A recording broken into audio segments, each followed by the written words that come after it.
একদিন খোদা মুসা নবীর দেখালো স্বপ্নেতে, দেখালো স্বপ্নেতে এক কসাই যাবে ও গো মুসা তোমার সাথে জান্নাতে, তোমার সাথে জান্নাতে। মুসা নবী অবাক হয়, মুসার ঘুম ভেঙে যায়। মুসা নবী অবাক হয়, মুসার ঘুম ভেঙে যায়।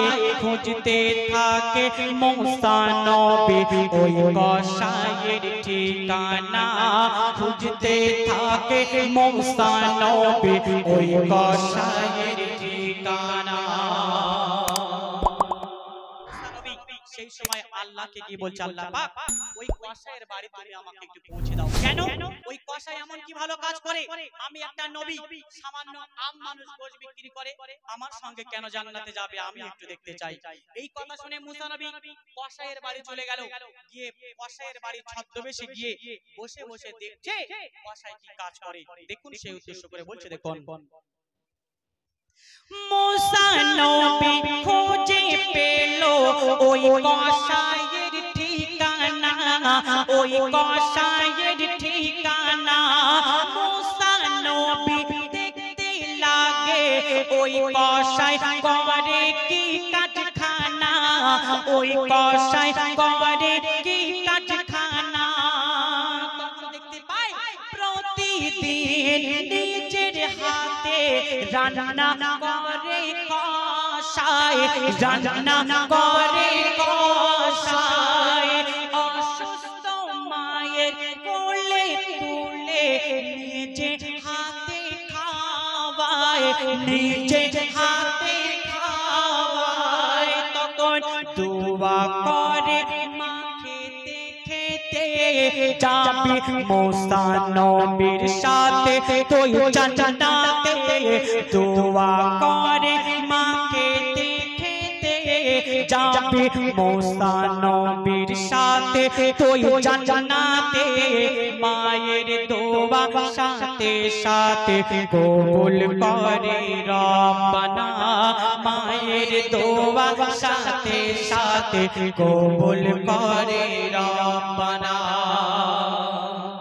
মুসা নবী একটাই চিন্তা ভাবনা, ওই কসাই কি কাজ করে আমি একটু দেখবো।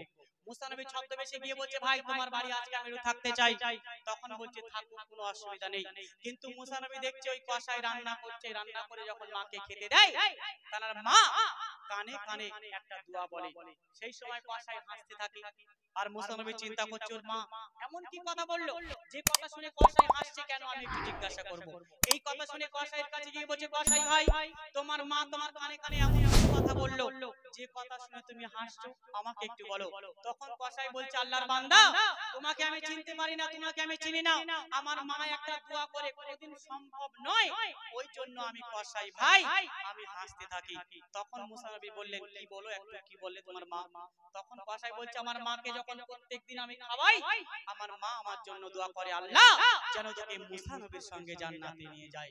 সেই সময় মুসা নবী বললেন, এ আল্লাহর বান্দা কসাই ভাই তুমি আমাকে চিনতে পারোনি, আল্লাহ পাক ঘোষণা করে দিয়েছে, আল্লাহ পাক ঘোষণা করেছে আমি সেই মুসা নবী, কেউ যদি তোমার সঙ্গে জান্নাতে যায় অমুক গ্রামের কসাই যাবে। তো ভাই তুমি হচ্ছে সেই কসাই, আল্লাহ পাক তোমার দোয়াকে কবুল করে নিয়েছে। অনেক বড় ঘটনা, কথা না বললে আপনারা বুঝতে পারতেন না, সেই জন্য কিছু কথা বললাম, সবাই মানিয়ে নেবেন। তো দেখুন মাকে ভালোবাসলে কি হয়, সাধারণ আম মানুষ গোশ বিক্রি করে তিনি জান্নাতে চলে যাবে। আচ্ছা মানে আমরা কি জান্নাতে যেতে পারবো? জান্নাতে যেতে পারবো আমরা? পারবো কি? হ্যাঁ, এটা কিন্তু সঠিক উত্তর। তবে কি করতে হবে? মাকে ভালোবাসতে হবে, সঠিক উত্তর। কত কত সুন্দর বাচ্চারা বলছে, দেখুন শেষ কথায় কবে লিখছে, দেখুন আল্লাহ আমি দুনিয়াতে থাকবো বেঁচে যতদিন, থাকবো বেঁচে যতদিন, আব্বা মায়ের মনে ব্যথা দেব না তো কোনদিন, দেব না তো কোনদিন।